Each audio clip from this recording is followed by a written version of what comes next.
Hola, hoy voy a hablar sobre enfermedad inflamatoria intestinal. Orden del día, voy a definir qué es la enfermedad inflamatoria, cuáles son sus patrones, epidemiología, las causas que poco a poco se han estudiado, son múltiples y variadas causas, la fisiopatología, cuáles son esas escalas de actividad, las de severidad, las de pronóstico, el cuadro clínico y los paraclínicos indicados y el tratamiento. La enfermedad inflamatoria intestinal se considera una enfermedad crónica. En algunos casos, y la literatura también la define como crónica e idiopática del tracto gastrointestinal. Importante que está mediada por ese sistema inmune. Más adelante vamos a ver el factor genético, la carga genética que tiene y también algunos grupos de condiciones inflamatorias, de las cuales tenemos dos clases, la colitis ulcerosa y la enfermedad de Crohn. Se ha considerado que la enfermedad inflamatoria es un problema de salud pública. ¿Por qué razón? Porque es un cuadro incapacitante, produce y tiene impacto laboral, disminuye la calidad de vida de los pacientes. Adicionalmente, tiende a afectar a personas jóvenes y tiene una calidad de vida o afecta también y tiene impacto a nivel del pronóstico de esos pacientes. Se considera que hay una mayor tasa de incidencia y prevalencia en el norte de Europa, Reino Unido y América del Norte, con una menor prevalencia en el este de Europa, Asia, África y América del Sur. Los estudios han demostrado que una incidencia anual más elevada se ha descrito o se ha estudiado por 100.000 personas año en Europa de la colitis ulcerosa, un 24.3, de la enfermedad de Crohn, un 12.7. Asia y Medio Oriente, colitis ulcerosa, un 6.3 por 100.000 personas año. Y de enfermedad de Crohn, 5.0. América del Norte, 19.2 de colitis ulcerosa y 20.2 de enfermedad de Crohn. Si vamos a mirar la prevalencia, valores de prevalencia, comunicados son los más altos también en estos lugares, en Europa, Asia, América del Norte, con una prevalencia de 100.000 personas de colitis ulcerosa de 505 en Europa, 114 en Asia y Medio Oriente, 249 por 100.000 personas. De enfermedad de Crohn, 322, 29 en Asia y Medio Oriente y 319. Adicionalmente, si vamos a ver la relación entre hombre y mujer, en realidad esa relación no existe. Puede afectar tanto en hombres como en mujeres casi de proporciones iguales. Pero importante, los pacientes que tengan enfermedad inflamatoria intestinal diagnóstico hay que buscarle alguna otra inmunodeficiencia subyacente. Entonces es importante tener en cuenta que esto está relacionado o se ha querido o se ha visto alguna relación por todos esos factores ambientales también que pueden estar ahí influyendo. Se cree y se considera algunas hipótesis que en las naciones en desarrollo el estilo de vida, adicionalmente el estilo de la vida occidental, puede tener alguna relación, las vacunas también y los cambios ambientales a temprana edad. Tenemos un factor de riesgo para enfermedad también de Crohn relacionado con los anticonceptivos. La literatura sugiere también que al parecer hay dos factores protectores para la colitis ulcerosa, el cigarrillo y la apendicectomía. No es 100% verídico, pero la literatura ha hecho sus estudios y pues han llegado a la conclusión que puede haber una relación de factor protector. Respecto a la etiología, múltiples son las causas, múltiples es lo que se ha descrito. No se tiene una etiología certera, sino múltiples teorías. La primera, consideraciones genéticas. Se ha visto una relación de algunos síndromes asociados a algunas patologías de la enfermedad inflamatoria intestinal. Por ejemplo, el síndrome de Turner, que está ligado pues al cromosoma X. Se ha visto una relación entre la colitis ulcerosa y la enfermedad de Crohn.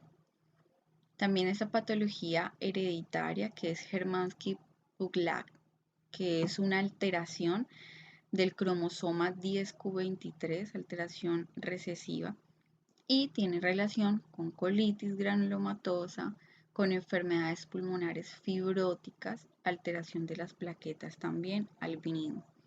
Síndrome de Wisconsin-Aldrich, que es también ligada al cromosoma X, son patrones también o enfermedades que se han descrito como inmunodeficiencias primarias, se ha visto relacionadas con las colitis también. Y así tenemos infinidades de síndromes. Aquí tenemos también una enfermedad del almacenamiento del glucógeno, en este caso, que pues es una deficiencia de la glucosa 6-fosfato, y lo que me ha producido se ha visto relacionado con algunos fenotipos de colitis granulomatosa. Aquí tenemos algunas localizaciones a nivel genética, el LOCI, que se ha relacionado con enfermedad de Crohn y colitis ulcerosa. Múltiples son los LOCIs que podemos ver, múltiples las alteraciones, los mecanismos, las proteínas, y aquí vemos cuál relación más fuerte hay entre cada uno de enfermedad de Crohn y colitis ulcerosa. Entonces vemos acá que hay una relación fuerte también en el cromosoma 7p21. Aquí podemos ver la mutación genética que se produce también y vemos que hay relación entre colitis ulcerosa y enfermedad de Crohn. Al igual acá la mutación del cromosoma 17q21, nuevamente relación entre los dos. Entonces son múltiples las consideraciones genéticas que hay que estudiar en esta patología. ¿Qué es lo que pasa? Tenemos un microbioma del huésped. La literatura evidencia que cuando se está en la edad en la gestación, aparentemente en el embarazo, la parte intestinal, el microbioma, no tenemos microbioma, está estéril. Pero cuando ocurre el parto y durante todo su desarrollo, la persona empieza a adquirir su propia inmunidad. Se dice que aproximadamente adquiere 1000 especies de bacterias, las cuales van a perdurar durante toda la vida hasta la vida adulta. Pero también hay otras bacterias como la E. coli que va a producir una inflamación crónica, y esta inflamación crónica me puede llevar a la alteración de barreras celulares y como consecuencia producir bien sea patologías como colitis ulcerosa o enfermedad de Crohn.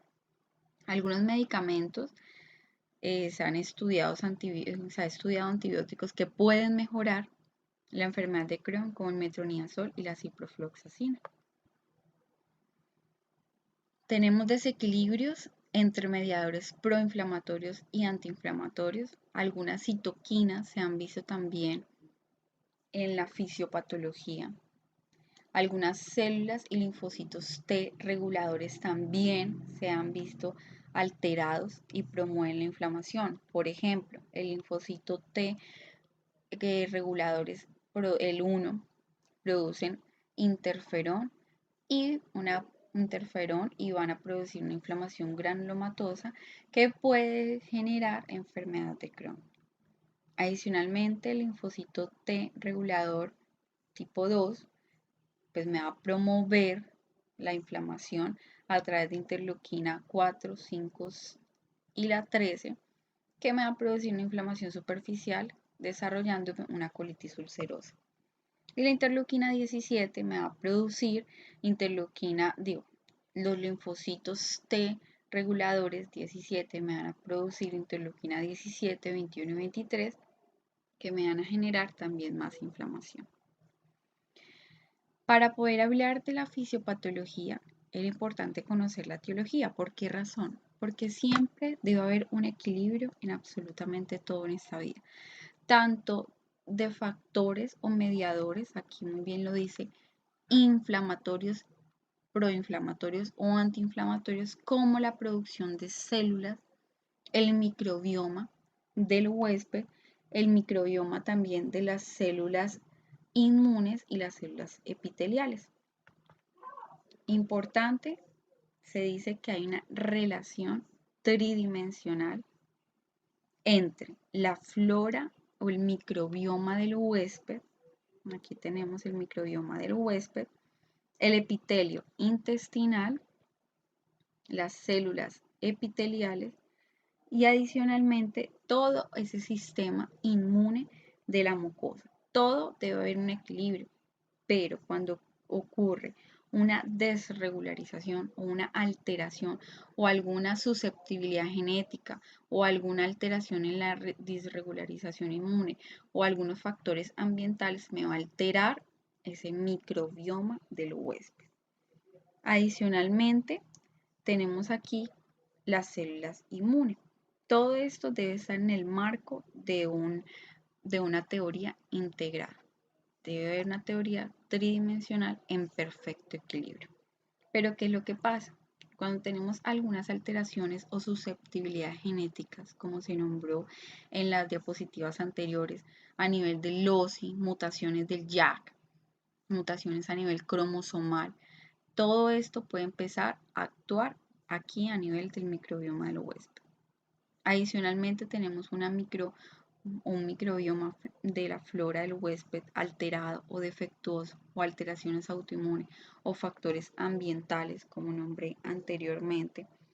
Esos factores ambientales que son o se han considerado factor de susceptibilidad, como cual la dieta, el estrés, cigarrillo, antibióticos, todo esto me va a afectar ese microbioma intestinal o ese microbioma del huésped, y lo que me va a producir es que esa relación cerrada se va a interrumpir, esa homeostasis se va a alterar durante todo el curso y lo que me va a producir es un estado de inflamación crónica. Si hacemos un corte aquí a nivel de este epitelio, entonces acá tenemos nuestro corte, tenemos nuestro epitelio normal. Entonces aquí tenemos las células epiteliales, toda la célula inmune, todas las bacterias, nuestras bacterias que como dijimos se producen más de 1000 especies. Tenemos acá las células dendríticas, que esas células dendríticas son células presentadoras de antígeno y adicionalmente me van a ayudar a la diferenciación de esas células T reguladoras, que a su vez me van a, pues, a procesar o activar las células T reguladoras tipo 1, tipo 2, tipo 17. Entonces, ¿qué pasa? Aquí tenemos un corte normal. Si hay alguna alteración de factores ambientales, infecciones, medicamentos, la dieta, el estrés, entonces lo que me va a producir es que exista cambios aquí en la barrera epitelial. Entonces, al existir cambios, me va a dañar todas esas adherencias. Mire que acá vemos el epitelio, es un epitelio que está completamente adherido, unido por las calicreínas también. Me va a producir un daño en estas adherencias, me va a producir un aumento de la permeabilidad intestinal, pérdida de tolerancia inmune a los antígenos intestinales. Adicionalmente me va a producir apoptosis, muerte. Se va a activar esas células dendríticas que va a promover esa diferenciación de las células T, de los linfocitos T reguladores, tipo 1, tipo 2, tipo 17, que a su vez me van a activar toda esa cascada de inflamación, interferón alfa, factor de necrosis tumoral, para que, o cuál es el fin, pues va a existir una diapésis de células efectoras y reguladoras a través de la vasculatura, lo que me va a producir alteración de esa homeostasis, y el paciente básicamente va a tener a nivel intestinal como un cuadro inicial de inflamación fisiológica. Pero si esto se perpetúa, si esto no hay como una especie de sanación, ese epitelio sigue con una disrupción, con un daño, va a haber cada vez aumento pues, de factores externos. Lo que me va a producir es que esa inflamación fisiológica se convierta en inflamación patológica y como consecuencia el desarrollo de la enfermedad inflamatoria intestinal. Importante diferenciar la colitis ulcerosa de la enfermedad de Crohn respecto a su afectación. Entonces se dice que la colitis ulcerosa afecta el recto y se va extendiendo poco a poco hasta tener una afección del colon descendente, del colon transverso e incluso puede afectar toda la parte del colon hasta el colon ascendente. Ascendente, transverso, descendente. La enfermedad de Crohn sí afecta cualquier parte del tracto gastrointestinal. Mira, si nos vamos acá, puede afectar esófago, estómago, duodeno, puede afectar también la parte del colon ascendente, partes transversas, el descendente por parches, recto, ano, incluso también la parte del ilion puede afectar intestino delgado. Entonces, eso es gran diferencia a nivel de afectación. Desde la boca también hay manifestaciones extra del tracto gastrointestinal. Ojos también, uveitis puede producir alteraciones a nivel también del sistema musculoesquelético. Aquí tenemos unas características macroscópicas, microscópicas y clínicas, tanto de la enfermedad de Crohn como la colitis ulcerosa. Entonces, a nivel macroscópico, lo grande, la región intestinal. Entonces, lo que le comentaba, en la colitis ulcerosa, solo el colon, incluso todo el colon.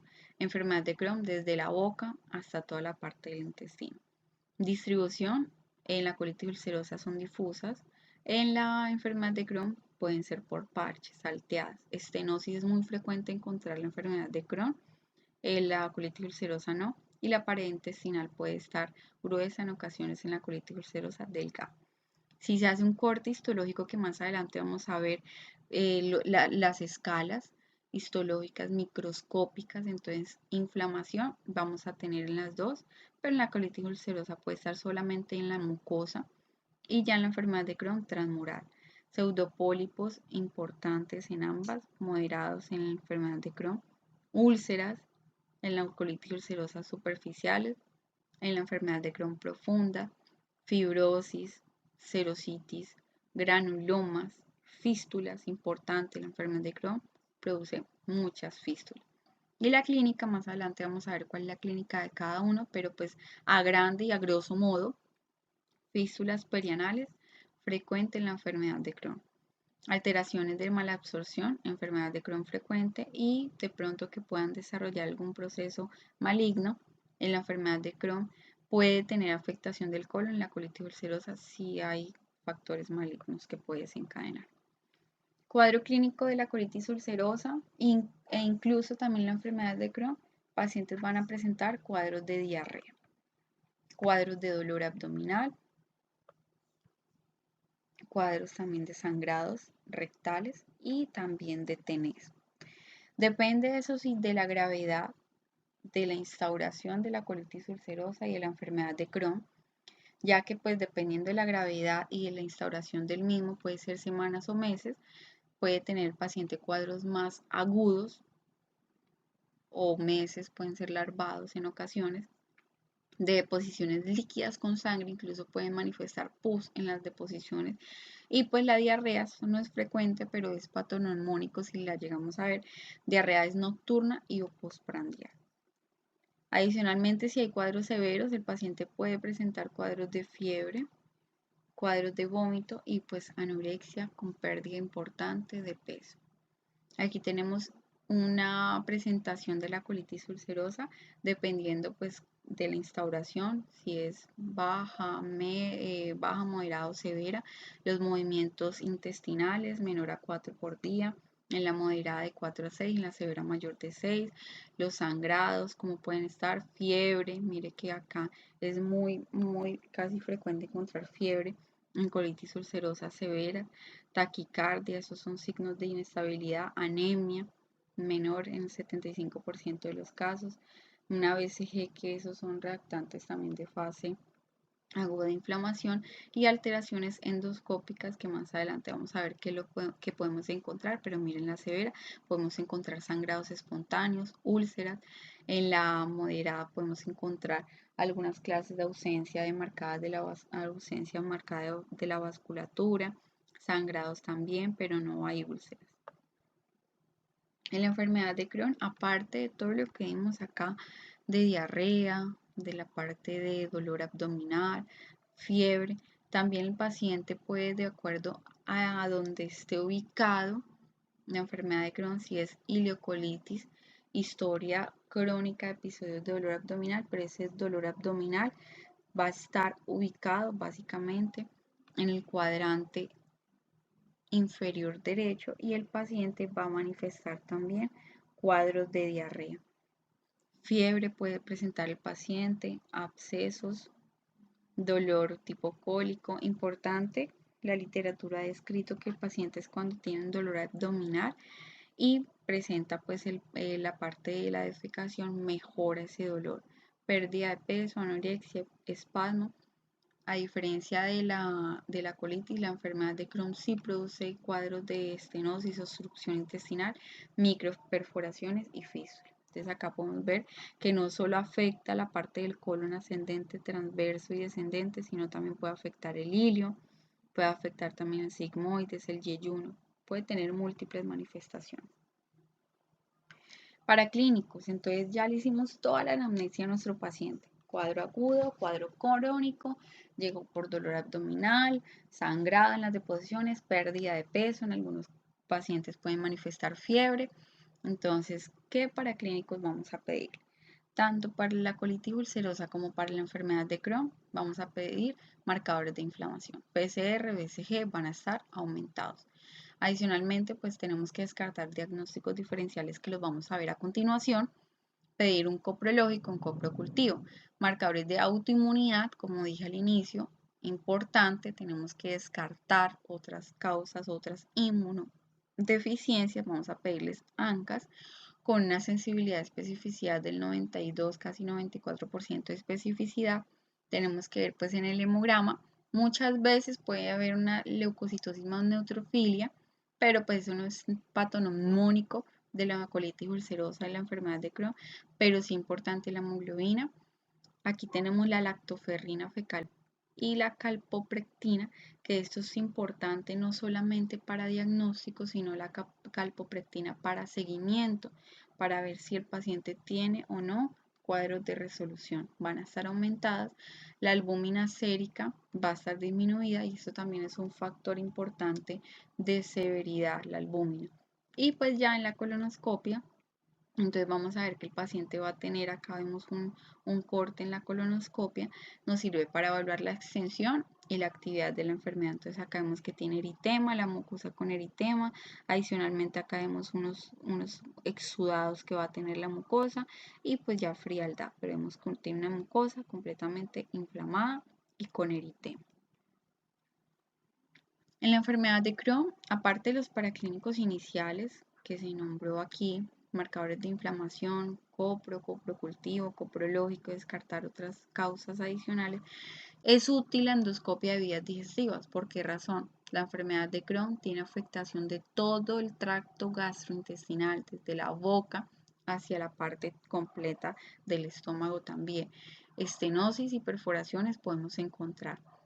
También es útil, aunque hay que resaltar que si el paciente tiene estenosis no se debería de pedir, pero si no tiene, pues pedir una cápsula inalámbrica endoscópica, ya que me va a permitir, aquí vemos la foto de la cápsula, una visualización directa de toda la mucosa del intestino delgado, mirar si hay lesiones, si no hay lesiones, acá podemos ver también todo el lumen intestinal.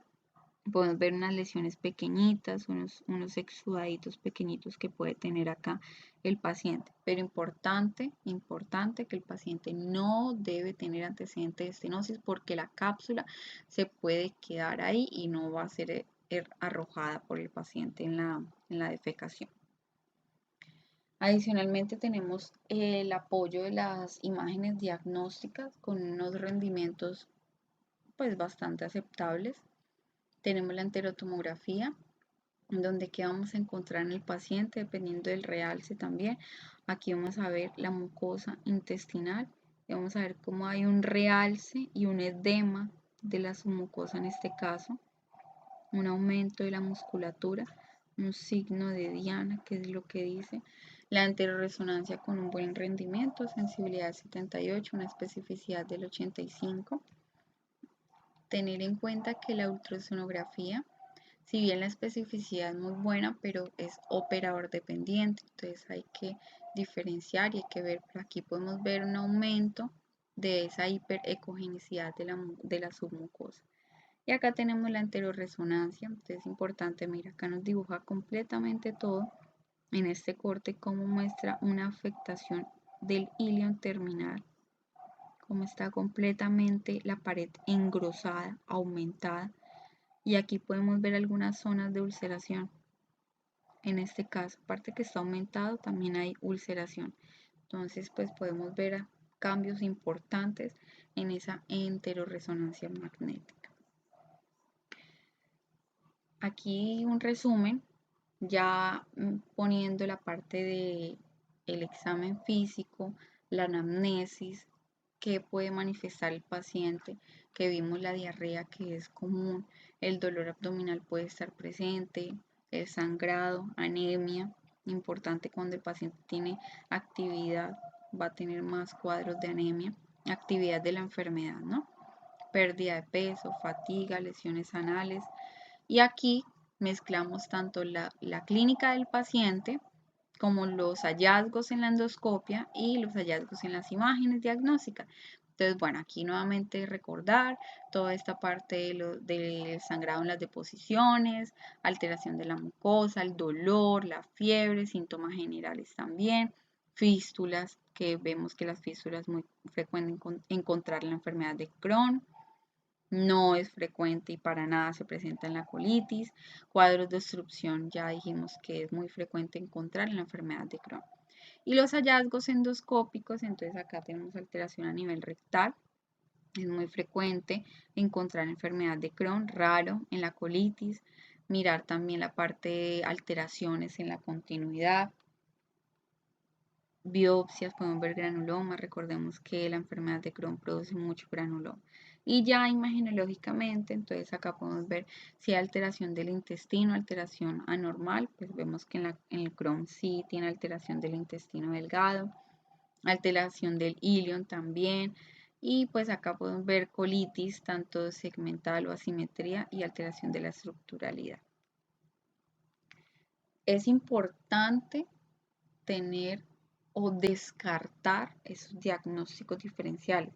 No quedarnos solo que el paciente tiene dolor, tiene deposiciones con sangre, tiene pus, tiene fiebre, entonces ya, tiene una enfermedad inflamatoria, vamos a hacer una endoscopia, colonoscopia y ya no. Importante también descartar otras causas, buscar ese paciente, preguntarle cómo es el mecanismo del dolor, cómo son las deposiciones, hacerlo oncoprológico, descartar causas infecciosas. Mire que también podemos tener colitis por citomegalovirus, criptococosis, colitis isquémica, pseudomembranosas, enteritis actínica, por AINES también, úlceras solitarias del recto, Behçet, linfomas intestinales, vasculitis, otra clase de autoinmunidad, ya cuadros de apendicitis, lupus también me puede dar un dolor abdominal, entonces tenemos que discernir muy bien y poder asimismo saber cuáles son esos diagnósticos diferenciales que tengo que,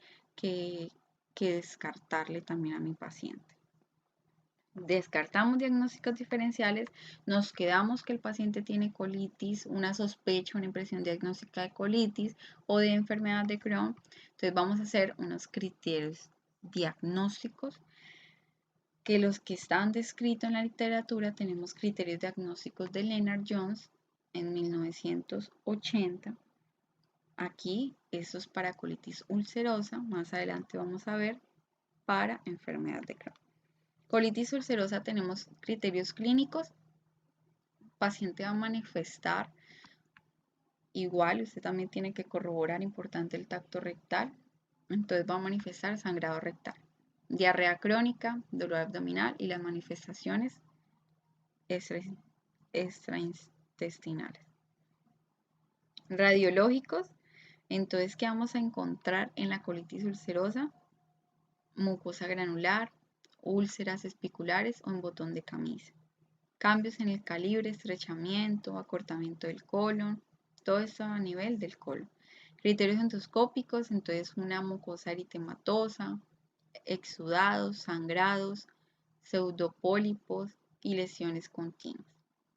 Y criterios anatomopatológicos mayores y menores, mayores infiltración exclusiva de la mucosa, úlceras superficiales, distorsión de la cripta, microabsceso. Menores, una inflamación, un infiltrado inflamatorio crónico difuso, aumento de la vascularización, metaplasia, atrofia o hiperplasia. Estos criterios son criterios diagnósticos para colitis ulcerosa y se requiere al menos la presencia de dos criterios, pero que estos dos criterios, uno, aunque sea el anatomopatológico, puede ser definitivo. Y ya para los criterios de Lennard-Jones para enfermedad de Crohn, tenemos los clínicos, que es el dolor abdominal, las masas, fiebres, enfermedades, fístulas, importante, enfermedad de Crohn realiza fístulas. Y los radiológicos, pues ya tenemos cambios en la mucosa, úlceras, alteraciones, úlceras longitudinales, pólipos, edemas de las válvulas convinentes, cambios en el calibre, estenosis, signo de la cuerda, dilatación. Endoscópico, entonces como vemos una enfermedad que compromete desde la boca todo el tracto gastrointestinal, entonces pueden haber o existir presencia de aftas, ulceraciones, estenosis, orificios fistulosos, pólipos o pseudopólipos, extensión variable dependiendo del compromiso, desde aftas, úlceras y o estenosis. Y los criterios anatomopatológicos mayores, inflamación transmural, granulomas no caseificantes y también agregados linfoides. Menores, inflamación del carácter discontinuo, inflamación de la submucosa, retención de moco, inflamación mínima. Importante que es positivo para enfermedad la presencia histológica, como pues la parte de los granulomas. Lo mismo, aquí se requieren 3 criterios, pero pues importante los anatomopatológicos también me hacen diagnóstico. Ya para hablar criterios de clasificación, más adelante vamos a ver criterios de severidad, de pronóstico, van a ser muchas las escalas que vamos a encontrar. Son un sinfín de escalas en realidad, pero aquí vamos a mostrar las más importantes, las que nos va a servir mucho para clasificación, las que tienen mayor rendimiento diagnóstico. Entonces, la clasificación de Montreal, primero, importante para definir o con cuál es el fin de hacerla, para definir esa extensión endoscópica del compromiso colónico, su máxima extensión. Y adicionalmente, de acuerdo a ese compromiso, me va a mirar el pronóstico y tiene impacto a nivel de la calidad de vida y vigilancia, pues porque muchos de la colitis ulcerosa y la enfermedad de Crohn, más de la colitis, me pueden predisponer a displasias y cáncer colorectal. Entonces, la clasificación de Montreal en la extensión de la colitis ulcerosa va pues a mirar unos niveles endoscópicos 1, 2 y 3, distribución. En la 1 es proctitis ulcerosa, en la 2 vamos a tener una colitis ulcerosa izquierda, distal, y en la 3 es extensa, conocida como pancolitis. ¿Cuál es esa afectación endoscópica que vamos a tener o que se va a ver más bien? En la proctitis ulcerosa tiene un compromiso limitado al recto, extensión proximal de inflamación distal a la unión recto-sigmoidea. En la colitis ulcerosa izquierda, un compromiso limitado a la porción del colon distal al ángulo esplénico. Y en la extensa, en la pancolitis, el compromiso se extiende desde proximal al ángulo esplénico, incluyendo pancolitis. Y la clasificación de Montreal para enfermedad de Crohn me mira la edad, localización y ese patrón evolutivo. Edad, entonces, tenemos 16 años, de 17 a 40 y mayor de 40. Localización L1 ileal, L2 cólico, L3 ileocólico y L4 ya es la gastrointestinal alta completamente. Patrón, B1 no hay estenosis, no hay fístulas. B2 ya se evidencia una obstrucción, una fibroesclerosante y B3 ya tiene aparte de obstrucción, fístulas. Tenemos otros score para mirar el compromiso, entonces esto es para endoscópico, como dije más adelante que vamos a ver la parte del score histológico. Tenemos, en realidad son como 5, pero vamos a nombrar los principales. El score de Riley, que fue modificado por Fegan y sus colaboradores en el 2005. Adicionalmente, este score me sirve para mirar compromiso, mirar pronóstico a largo plazo, predecir esas tasas si el paciente tiene o no remisión. Si tiene un mayor compromiso a nivel histológico, pues me puede predecir si el paciente requiere cirugía y el riesgo de malignidad. Entonces aquí vemos la actividad y las características que puede encontrar el patólogo a nivel de ese corte. Entonces la actividad ninguna, leve, moderada y las características. Entonces de 1 a 2, 3 es leve. Entonces aquí vamos a ver si infiltrados de neutrófilos en el epitelio. Entonces aquí pues ahí está porcentual. Menor del 25, del 25 al 75 y mayor del 75. Moderado, entonces aquí vamos a ver alteración en la lámina propia y ya severo, pues erosión o puede haber ulceración también.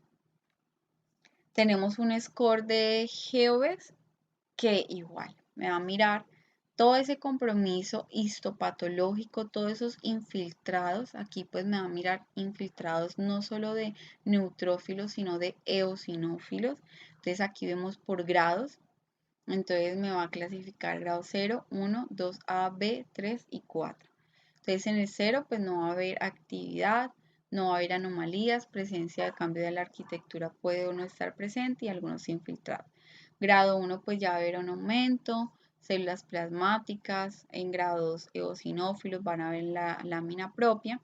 Grado 2B, ya aparte de eosinófilos puede haber más que todo neutrófilos. Grado 3 neutrófilos ya en el epitelio y pues van a existir algunas criptas comprometidas y grado 4 ya vamos a tener una lesión epitelial más grande, marcada, destrucción, erosiones y ulceraciones. Todo esto me suma para mirar, pues predecir pronóstico también a largo plazo. Tenemos otro score que es el score de Robards. Entonces, importante el score de Robards que básicamente me va a mirar o me va a demostrar toda esa reproducibilidad, toda esa actividad que puede tener también el paciente. Este score de Robards fue basado en un infiltrado inflamatorio crónico, ya es más predominio de neutrófilos en la lámina propia y me va a evidenciar erosión y ulceración. Entonces aquí vemos todo ese infiltrado crónico, los neutrófilos, el epitelio, todas esas erosiones que pueden o no existir. Entonces nuevamente me suma y pues entre más alto el puntaje, pues mayor mal pronóstico puede tener mi paciente. Entonces, recordar, clasificación, Montreal, cortes histológicos Relay, pero pues podemos tener también GeoVex y Robards. Y ya tenemos la escala de actividad. Entonces en la escala de actividad tenemos el índice de Truelove-Iwitz, que está la normal y la simplificada o la modificada. ¿Por qué quise traer las dos aquí, pero la que más nos vamos a guiar es en la modificada? Porque en la modificada, si vemos, ya me incluye también la PCR. Número de posiciones, pulso, me incluye también temperatura, hemoglobina, pero importante la PCR. Entonces es importante conocer la modificada de Truelove-Iwitz. ¿Por qué razón? Porque me incluye un marcador de inflamación. Esta escala yo la puedo hacer en paciente que ya tiene el diagnóstico de colitis ulcerosa, la puedo hacer en paciente ambulatorio y dependiendo de lo que me dé, si el paciente tiene criterios de severidad por esta escala, lo tengo que hospitalizar y tengo que darle un manejo parenteral. Entonces aquí tenemos leve, moderado, severo. Entonces leve, aquí me dice número de posiciones, el paciente le pregunto cuántas deposiciones al día ha tenido, cómo están los signos vitales del paciente, si de pronto tengo un hemograma, una BCG y una PCR, si el paciente en consulta tiene una actividad moderada o severa, tengo y estoy en consulta externa, estoy en la obligación de hospitalizar a mi paciente y poderle brindar la terapia, ajustar la terapia y si es severa, darle un manejo intensivo parenteral que más adelante vamos a ver. Y aquí tenemos la clasificación de Montreal también para la severidad de la colitis. Una es para ver actividad diagnóstica y la otra severidad. Entonces tenemos aquí por niveles nuevamente, remisión y las deposiciones que me van a mirar. Tenemos el índice semicuantitativo, que lo importante de este índice semicuantitativo es que me ingresa o me toma o me da importancia a la albúmina, ya que la albúmina lo que me va a servir es un marcador de severidad. Entonces aquí vemos, entre más baja puede estar la albúmina, también puede tener mayor índice de severidad. La escala de actividad de enfermedad de Crohn se llama CDI, que pues por sus siglas es Crohn Disease Activity Index. Entonces aquí podemos ver todo es por porcentaje, pero esa escala sí tiene como una parte de numérica, ya que me mira variables clínicas o laboratorios y factor ponderado. Entonces acá números de deposiciones, dolor abdominal cada día durante 7 días, es más específico. Entonces acá me mira enfermedad activa, si es mayor de 150, actividad moderada severa de 220 a 450 y severa mayor de 450. Remisión menor de 150 y la respuesta de la inducción. El índice de actividad de Harpy aquí pues me sirve es para la parte para complementar la parte de la enfermedad de esta escala que es la CDI, que es Crohn Disease Activity Index. Entonces es para complementar, es una escala que se hizo como para ayudar. ¿Por qué razón? Porque este me mira el bienestar también general del paciente. Si el paciente pues tiene un bienestar muy bueno, levemente por debajo del promedio, alto, pésimo, malo, el dolor abdominal como estado, es para poder ser un poco más ágil y más sencillo. Entonces acá me mira criterios más usuales, actividad clínica mayor de 5, remisión si me da un puntaje menor de 2, actividad severa mayor de 16. Entonces todo esto va sumando. Bienestar general bueno, o el paciente tiene un por debajo del promedio, entonces va sumando 0 o 2 o 3 o 4, dolor abdominal nuevamente, 1, 2, número de posiciones me puntúa 1, más así le palpo, complicación, entonces todo esto me va sumando también. El índice de Mayo, esta es más frecuente o se utiliza para mirar la actividad, pero de la colitis ulcerosa. Aquí me va a mirar no solamente las deposiciones, sino también el sangrado y unos aspectos endoscópicos en el paciente. Entonces este me va a unir básicamente todas las valoraciones, toda la anamnesis que le miro al paciente, frecuencia de las deposiciones. Entonces acá me clasifica, me subdivide de 1 a 2, de 3 a 4, mayor de 5, entonces me va dando un puntaje para cada uno. El sangrado rectal, si el paciente presenta, o si solamente estrías en el sangrado, o un sangrado franco, abundante, entonces me puntúa también por números. La endoscopia, acá ya me toma valor la endoscopia. Entonces, si tiene eritema marcado, ulceraciones y el valor global del médico. Entonces, ustedes cómo aprecian o cómo ven ese paciente, si lo ven muy comprometido o lo ven leve o moderado. Entonces, eso pues ya es dependiendo de cómo el paciente también le manifiesta cómo se siente con la enfermedad. El índice de actividad de SEO se puede utilizar para los dos, tanto para colitis ulcerosa como para enfermedad de Crohn. Y aquí me va a mirar son número de las deposiciones, sangrado, la BCG, todo esto lo sumo y lo multiplico y cuál es la fórmula. Entonces, 60 por número de posiciones, digamos que el paciente tuvo número de posiciones 5 más 13 por el número de, 60 por número de posiciones con sangre, o sea acá. más 13 por el número de deposiciones que el paciente le dice, 5, 6, más 0.5 por el valor de la BCG, menos, se le resta 4 por el valor de la hemoglobina, menos 15 por el valor de la albúmina, más 200. Entonces, esta formulita es importante tenerla ahí, porque el paciente le puede llegar con la BCG, albúmina, hemoglobina a su consulta, o muchas veces en urgencias. Eso es lo que usted va a pedir para mirar índices clínicos, y si el paciente tiene remisión, una actividad leve, actividad moderada, severa y severa. Ya viendo todos los scores, viendo la clínica en paciente, el índice de severidad, el índice de pronóstico, el índice histológico, el índice clínico en el paciente, entonces ahí sí, dependiendo de la actividad, si es moderada, severa o muy severa o leve, vamos a mirar el manejo médico y el manejo quirúrgico. Manejo médico, vamos a mirar ahorita cómo está la pirámide de este manejo médico. Empezamos con los 5 aminoasilatos que tenemos, la sulfasalacina, la sulfapiridina y el 5-ácido aminosalicílico. Corticosteroides orales o endovenosos, los antimetabólitos, la azathioprina, la mercaptopurina, el metotrexato. Los biológicos, tenemos los anti-TNF y los anti-4 integrinas, anti-TNF el infliximab y el adalimumab, y el anti-5-4 integrina, que es el natalizumab. Manejo quirúrgico, vamos a ver cuáles son las indicaciones para hacer esa resección quirúrgica y pues por la paroscopia dependiendo de.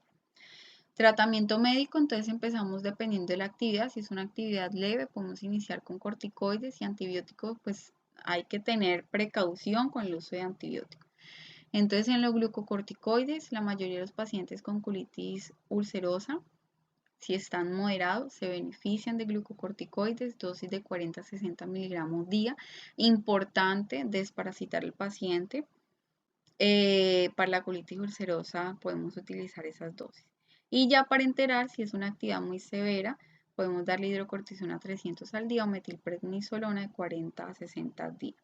Antibióticos no en todos los pacientes, tenemos que descartar dependiendo de hallazgos radiológicos, mirar si tiene algunas alteraciones o algunas complicaciones de pouchitis que se presentan en un 30-50% de los pacientes, y el metronidazol sería lo ideal.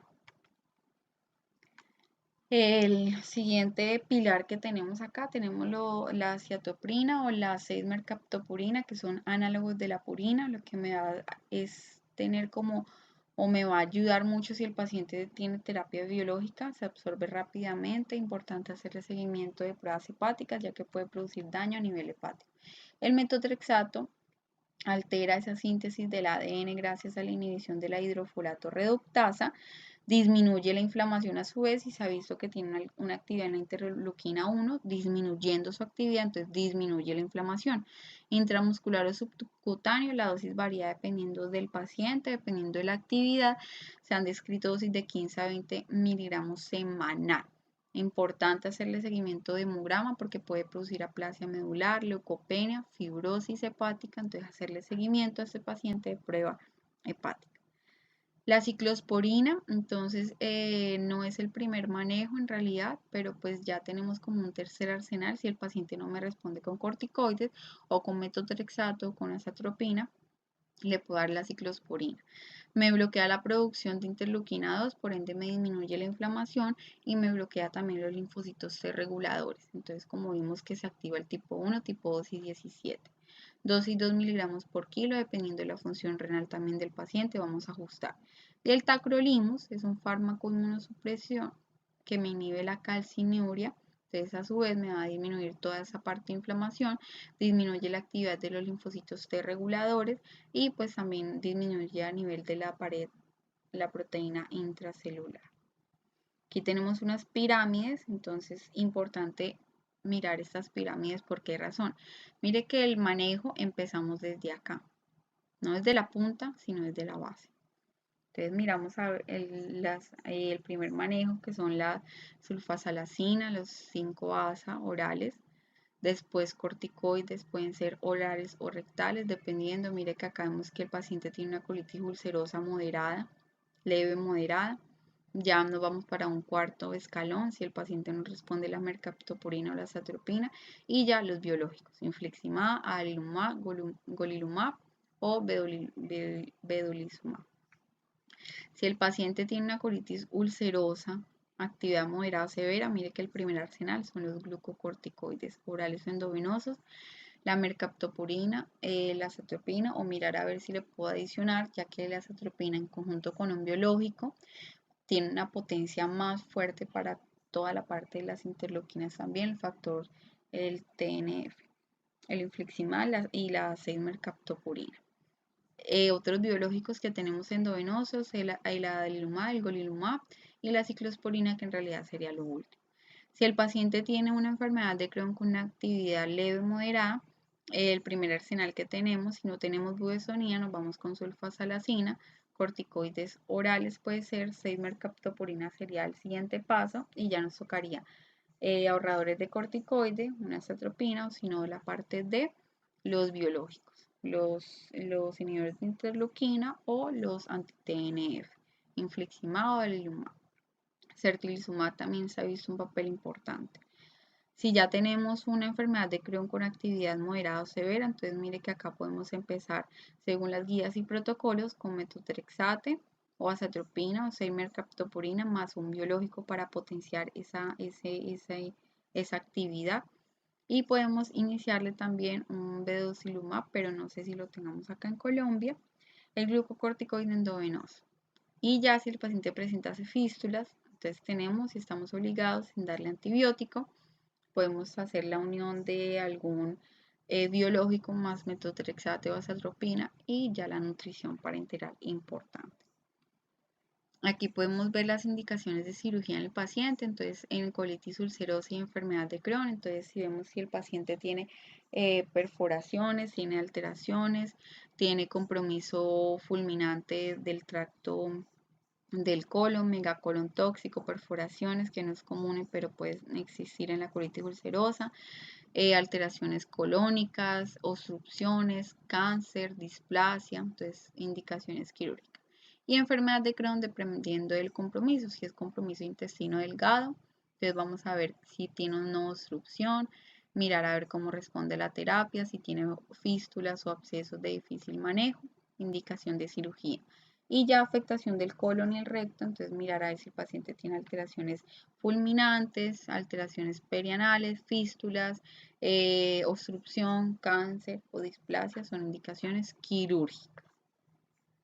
Importante definir cuando el paciente se volvió córtico resistente o córtico dependiente y dependiendo de eso también toca cambiar la terapia y pues iniciar un biológico si se beneficia. Córtico resistente, entonces el paciente tradicionalmente tiene una actividad persistente a pesar de dosis de 0.75 miligramos por kilo día de prednisona endovenoso en una semana en la enfermedad severa. O actividad persistente a las 4 semanas de corticoide vía oral, curso de las dosis convencionales en la enfermedad moderada. Esto me define corticoresistencia. Y corticodependencia me define como la imposibilidad de reducir los esteroides por debajo del equivalente a prednisolona 10 miligramos día o budesonida dentro de los 3 meses de comenzar los esteroides sin enfermedad activa. Es decir, el paciente no tiene actividad, pero si tú le bajas las dosis, puede tener de pronto algo de sintomatología o presencia de recaída dentro de los 3 meses de suspender los esteroides. ¿Por qué razón es importante? Porque debemos de cambiar la terapia al paciente y definir también con hallazgos endoscópicos si se beneficia o no de manejo quirúrgico. Complicaciones si no tratamos la enfermedad o muchas veces complicaciones que se va a presentar en el curso de la enfermedad. La colitis ulcerosa 15% pues puede producir hemorragias y pueden ser catastróficas hasta llegar a un choque hipovolémico y muerte, requerir transfusiones, pero si el paciente tiene transfusiones severas de 6 a 8 gramos dentro de 24 a 48 horas, estoy obligado, pues el quirúrgico obviamente, el especialista en hacer una colectomía. Si el paciente tiene un megacolon tóxico, colon transverso derecho, diámetro mayor de 6 centímetros, más síntomas graves, más hemorragias, también tiene indicación de hacer colectomía. Perforaciones, si bien la colitis ulcerosa es rara, pero pues también pueden existir, entonces pueden ser unas complicaciones. Y en la enfermedad de Crohn, Complicaciones importantes y que las hay son las perforaciones, las fístulas, ocurre hasta en un 2% de los casos las perforaciones, generalmente en el ilio. Peritonitis pueden también presentarse, abscesos intraabdominales, pélvico en un 10 a 30% de los casos, obstrucción intestinal hasta un 40% de los casos y un síndrome de mala absorción puede presentar el paciente. Importante conocer la clínica, importante conocer cuáles son esos criterios de actividad, criterios diagnósticos, criterios histopatológicos, los principales para poderlos aplicar también en el paciente y así brindarle una terapia oportuna con el fin de evitar o que sea un poquito más larvadito todas esas complicaciones.